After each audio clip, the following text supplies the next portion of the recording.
नमस्कार दोस्तों, crease and education classes में आप सभी का स्वागत है।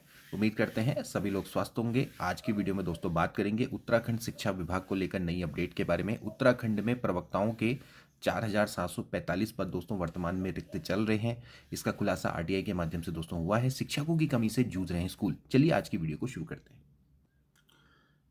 उत्तराखंड में प्रवक्ताओं के 4745 पद दोस्तों वर्तमान में खाली चल रहे हैं। इसमें सामान्य शाखा में 4261 पद हैं, जबकि महिला शाखा में 484 पदों पर नहीं है रेगुलर प्रवक्ता। नियमित प्रवक्ताओं की दोस्तों यहाँ पर कमी चल रही है। तो शिक्षा विभाग में प्रवक्ताओं के 4745 पद दोस्तों वर्तमान में खाली हैं। खुलासा हुआ है आरटीआई के माध्यम से। इन रिक्त पदों में सामान्य शाखा के 4261 और महिला शाखा के 484 पद दोस्तों वर्तमान में खाली चल रहे हैं। हिंदी में यहाँ पर प्रवक्ताओं की संख्या सबसे ज़्यादा खाली है, 590 पद यहाँ पर खाली है। अंग्रेजी में 586, नागरिक शास्त्र में 549, अर्थशास्त्र में 543, रसायन विज्ञान में 462, फिजिक्स में 389, जीव विज्ञान में 382। इस तरह से संस्कृत में देख सकते हैं, गणित में 266, 301, भूगोल में 283, इतिहास में 212 पद यहाँ पर रिक्त चल रहे हैं। तो समाजशास्त्र से ही अन्य सभी में प्रवक्ताओं के पद भी खाली हैं। तो यहाँ पर प्रदेश में सरकारी स्कूलों में छात्र छात्राएं नियमित शिक्षकों के बिना ही बोर्ड की परीक्षा की तैयारी कर रहे हैं। इतनी यहाँ पर कमी चल रही है। फिर भी जो बोर्ड परीक्षाओं में छात्रों ने बेहतर प्रदर्शन किया है। कई छात्र तो मेरिट लिस्ट में भी स्थान प्राप्त किया है। प्रधानाचार्य के पद भी दोस्तों वर्तमान में खाली चल रहे हैं। प्रधानाचार्य के तो दोस्तों 90% पद यहाँ पर वर्तमान में खाली चल रहे हैं। तो शिक्षकों की कमी से दोस्तों यहाँ पर वर्तमान में स्कूल जूझ रहे हैं। वहीं दूसरी ओर यूकेपीएससी के द्वारा अभी वर्तमान में प्रवक्ता भर्ती करवाई जा रही है। 808 पदों पर दोस्तों यहाँ पर अभी भर्ती प्रक्रिया दोस्तों चल रही है। लेकिन दिक्कत यह है कि जो 808 भर्ती प्रक्रिया है दोस्तों, उसको बहुत लंबा खींचा गया है। दिसंबर तक, यानी कि पूरे इस वर्ष के अंत तक वो भर्ती चलती रहेगी और उसके बाद ही फिर जो प्रवक्ता हैं उनको ज्वाइनिंग मिलेगी। स्कूलों में जो प्रवक्ता नए आएंगे 808 पदों पे, उनको ज्वाइनिंग देते देते काफ़ी समय हो जाएगा, जबकि वर्तमान में इतनी शिक्षकों की कमी यहाँ पर देखने को मिल रही है। एक बार आपको आरटीआई दिखाते हैं। आरटीआई के माध्यम से दोस्तों जो लिस्ट प्राप्त हुई है वो ये है दोस्तों। यहाँ पर आप देख सकते हैं विषय का नाम है, रिक्त पदों की संख्या, सामान्य शाखा में, महिला शाखा में रिक्त पद आप देख सकते हैं।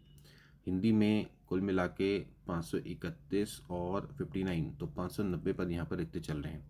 अंग्रेजी में भी काफ़ी कमी चल रही है, 586। संस्कृत में आप देख सकते हैं 301। भौतिक विज्ञान, रसायन विज्ञान, गणित आप देख सकते हैं कि यहाँ पर कितने पद यहाँ पर वर्तमान में रिक्त चल रहे हैं। जीव विज्ञान है, इसमें भी आपके 382 पद हैं। नागरिक शास्त्र में भी ज़्यादा पद यहाँ पर रिक्त चल रहे हैं, 549। अर्थशास्त्र में भी 543। मतलब काफ़ी यहाँ पर रिक्त पद दोस्तों यहाँ पर देखने को मिल रहे हैं। तो अच्छे खासे यहाँ पर रिक्त पदों की संख्या देखने को मिल रही है। भूगोल में भी, ज्योग्राफी में भी काफ़ी पद यहाँ पर रिक्त चल रहे हैं। समाजशास्त्र में फिर आपके 84 पद हैं। वहीं शिक्षा शास्त्र की बात करें तो 10 पद हैं। कला में 11 हैं। मनोविज्ञान में 4 हैं। गृह विज्ञान में भी पूरे 31 पद यहाँ पर रिक्त चल रहे हैं। संगीत में 2, तर्कशास्त्र में 1, सैन्य विज्ञान में आपके 4 पद हैं। भूगर्भ विज्ञान में 1 पद है। वाणिज्य में 28 पद। तो देख सकते हैं दोस्तों कि यहाँ पर ये अभी रिक्त पदों की संख्या है। 4745 पद यहाँ पर वर्तमान में रिक्त चल रहे हैं। अब दोस्तों इसका कारण जानने का प्रयास करते हैं कि आखिरकार इतने पद यहाँ पर वर्तमान में रिक्त क्यों चल रहे हैं। प्रवक्ता के 4745 पद वर्तमान में रिक्त क्यों चल रहे हैं। इसमें दोस्तों ये जो आरटीआई में जो मांगी गई है उसमें दोस्तों बिंदुवार जवाब दिए गए हैं शिक्षा विभाग के द्वारा। तो इसमें दोस्तों यहाँ पर सबसे इम्पोर्टेंट जो बिंदु है वो ये है, देखिए बिंदु 9 की मैं बात करूँगा। देखिए वैसे तो इन्होंने बहुत सारी सूचनाएं मांगी है, प्रधानाचार्य से लेकर प्रधानाध्यापक से लेकर बहुत सारी सूचनाएं इन्होंने मांगी गई हैं। संख्यात्मक विवरण भी यहाँ पर संलग्न किया, जो कि मैंने आपको दिखा दिया है। बाकी देखिए यहाँ पर क्या लिखा हुआ है, देखिए क्या है, आप द्वारा चाहिए सूचना प्रश्नावली में चाहिए जो कि सूचना के अधिकार अधिनियम 2005 से आच्छादित नहीं है, तथापि अवगत करवाना है कि पदोन्नति के 3937 पद और 808 जो पद हैं वो भरे जाने हैं।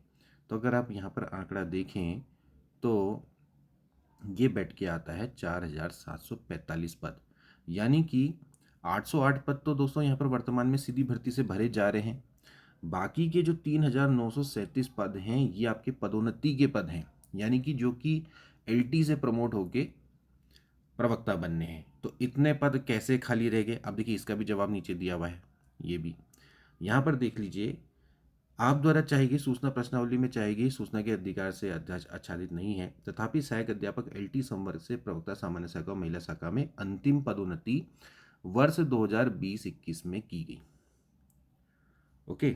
और जो पदोन्नति है उसकी यहाँ पर नीचे संख्या भी दी गई है कि सहायक अध्यापक एलटी एवं प्रवक्ता के कुल कितने पदों पर यहाँ पर पदोन्नति दोस्तों यहाँ पर की गई, मतलब कि कितने शिक्षिका शिक्षकों के प्रधानाध्यापकों और उच्चतर विद्यालय में पदोन्नति हुई है। तो कहने का मतलब ये है कि भैया लास्ट टाइम जो पदोन्नति हुई थी वो 2020 में हुई थी। 2020-21 से पदोन्नति यहाँ पर रुकी हुई है। तो पिछले आप मान के चलिए 6 साल से प्रमोशन नहीं हुए, और जब प्रमोशन नहीं हुए हैं तो उस कारण से यहाँ पर प्रवक्ता के पद इतने वर्तमान में रिक्त चल रहे हैं। सीधी भर्ती के जिसमें 808 पद हैं, बाकी आप देख सकते हैं 3937 पद, 3937 पद ऑलमोस्ट 4000 पद हैं। ये पूरे के पूरे पदोन्नति के यहाँ पर पद ये बता रहे हैं। अब सबसे इम्पॉर्टेंट चीज़ क्या है, अब सरकार इसके लिए अध्यादेश लाने जा रही है। वैसे काफ़ी समय से चर्चा चल रही है कि अध्यादेश लेकर आएंगे। अब इसमें अध्यादेश आएगा और इस अध्यादेश के माध्यम से पदोन्नति की जाएगी। मामला यही है, जो आपके रेगुलर टीचर्स हैं और तदर्थ टीचर हैं, जो तदर्थ यानी कि पहले आपके परमानेंट नहीं थे, जो कि पहले विभाग में लगे बाद में परमानेंट हुए, और एक आए जो डायरेक्ट भर्ती से आए, तो उनके बीच में सीनियरिटी को लेकर विवाद चल रहा है। अब ऐसे कुल मिला के जो ऐसे तदर्थ वाले जो टीचर्स हैं वो बहुत कम रह गए हैं, ज़्यादातर टीचर्स रिटायर हो गए। अब वे लोग अभी भी नहीं मान रहे हैं, कोर्ट में अभी भी पिटीशन दायर कर रखी है, जिस कारण से पदोन्नति रुकी हुई है। तो मात्र 100 से भी कम, 50 के आसपास वो टीचर्स हैं, उससे भी कम हो सकते हैं, मुझे वैसे एग्जैक्ट नहीं पता, लेकिन बहुत कम टीचर्स हैं। तो अगर उनको लेते हुए ये अगर टीचर्स आपस में समझौता कर लेते तो अभी तक ये विवाद सुलझ जाता, लेकिन ये सुलझने वाला नहीं लग रहा है। अब इसके लिए सरकार अध्यादेश लाएगी, अध्यादेश के माध्यम से फिर टीचर्स की पदोन्नति हो जाएगी। अब यहाँ पर पॉजिटिव बात क्या है, देखिए पॉजिटिव बात यह है कि 3937 पदों पे अगर एलटी से प्रवक्ता पे पदोन्नति हो जाती है तो सीधे सीधे एलटी के 3937 पद यहाँ पर रिक्त हो जाएंगे। अब इसमें से 50% पद भी अगर आप सीधी भर्ती के मान के चलो तो भैया फिर 1500 पदों पर एक नई भर्ती देखने को मिल सकती है। वैसे इसका 50% ज़्यादा बैठता है, लेकिन फिर भी मैं कहता हूँ 50% ना होकर 40% भी होगा तो यहाँ पर 1500 पदों पर एक नई एलटी भर्ती का यहाँ पर मौका बन सकता है। तो साफ साफ है कि ये प्रमोशन होने से, देखिए प्रवक्ता पे भर्ती तो अब आना संभव नहीं होगा नया, वो तो कब आएगी जाने, लेकिन फिलहाल 808 पदों पे भर्ती चल रही है, ये तो भर्ती आ गई। अभी अब मान के चलो कि अब अगले 2-3 साल के बाद ही कोई नई प्रवक्ता भर्ती देखने को मिलेगी, अगर सब कुछ सही रहा तो। नहीं तो अब एलटी भर्ती का यहाँ पर बन सकता है अगर ये प्रमोशन हो जाते हैं तो। वर्तमान में 2027 में चुनाव भी होने हैं और भी कई सारी चीज़ें होनी हैं, तो इस कारण से हो सकता है कि ये जल्दी ही ये प्रमोशन देखने को मिले और उसके बाद फिर वर्तमान में जो एलटी पद हैं उनके लिए नवीन अध्याचन देखने को मिल जाए। वैसे भी एलटी में काफ़ी वर्तमान में रिक्त पद चल रहे हैं, बट इससे काफ़ी पदों की जो रिक्ति हैं वो बढ़ जाएंगी, क्योंकि ऑलरेडी रिक्त तो चल रहे हैं और साथ ही साथ 3937 पदों पे भी अगर रिक्तियाँ हो जाती हैं तो एलटी में काफ़ी कमी हो जाएंगी। हालांकि उसमें काफ़ी पद प्रमोशन के भी होंगे, ऐसा नहीं है कि सारे के सारे सीधी भर्ती के हैं।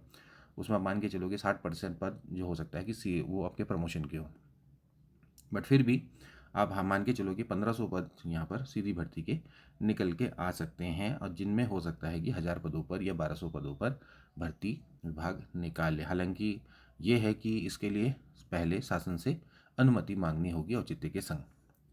तो फिलहाल अभी तो वर्तमान में दोस्तों ये स्थिति बनी हुई है कि स्कूल जूझ रहे हैं टीचर्स की कमी से, और कोई भी रेगुलर टीचर्स नहीं है, बट फिर भी जो बच्चे हैं वो अच्छी परफॉर्मेंस दे रहे हैं, मेरिट में स्थान प्राप्त कर रहे हैं। लेकिन अगर सही समय पर शिक्षकों की भर्ती हो जाए तो इससे बेरोजगारों को भी फ़ायदा होगा, और साथ ही साथ जो छात्र हैं जो कि आगे भविष्य है इस देश का या इस राज्य का, तो उनके लिए भी अच्छा होगा। तो इसलिए जो शिक्षकों की भर्ती है वो समय से करवाया जाना अनिवार्य है। रेगुलर टीचर्स वैकेंसी आना बहुत अनिवार्य है, चाहे ये कम ही निकालें, जैसे 2 साल 3 साल 4 साल में निकालते हैं 1200-1300 पदों पे भर्ती, इससे बढ़िया आप 1 साल में भी निकाल सकते हैं रेगुलर, चाहे कम ही निकालो, चाहे 200 पदों पर भर्ती निकालो, लेकिन रेगुलर अगर वैकेंसी रहेगी तो इससे जो कंपटीशन है वो बढ़ेगा, और जो कॉम्पिटेंट छात्र हैं, जो कॉम्पिटेंट अभ्यर्थी हैं, उनको मौका मिलता रहेगा बार बार। क्योंकि ये शिक्षक भर्ती ऐसी होती है कि भाई साल में 5 साल में ये भर्ती आती है, तो इसमें क्या होता है कि जो काफ़ी वर्षों से तैयारी कर रहे छात्र हैं अगर उसने एक भी गलती कर दी तो फिर उसके हाथ से मौका निकल जाता है। हो सकता है कि वो बहुत कॉम्पिटेंट भी हो छात्र, वो पढ़ाई में बहुत अच्छा हो, लेकिन दिन खराब है, पेपर खराब चला गया, तो पूरे इतने वर्षों की मेहनत बर्बाद हो जाती है। तो इससे क्या होगा कि रेगुलर अगर साल में वैकेंसी आती रहेगी तो वो लगातार क्या करेगा, एग्ज़ाम देता रहेगा। अभी नहीं हुआ तो कोई बात नहीं, नेक्स्ट टाइम हो जाएगा, जैसे यूपीएससी का एग्ज़ाम होता है, कोई बात नहीं, इस बार नहीं हुआ तो नेक्स्ट अटेम्प्ट आ जाएगा, नेक्स्ट सेशन के लिए भर जाएंगे। चाहे कम ही पदों पर भर्ती निकालें, पता नहीं क्यों 1500-1600 पदों पे भर्ती निकालनी है। मेरे हिसाब से तो आप जितना आप 4 साल में 1500 पदों पे निकाल लें, उससे बढ़िया आप हर साल भी भर्ती निकाल सकते हैं। तो उससे शिक्षकों की कमी भी पूरी होगी और जितने योग्य अभ्यर्थी हैं वो यहाँ पर देखने को, मतलब उनका चयन होगा शिक्षा विभाग में। मिलेंगे नेक्स्ट वीडियो में, तब तक के लिए take care and good bye.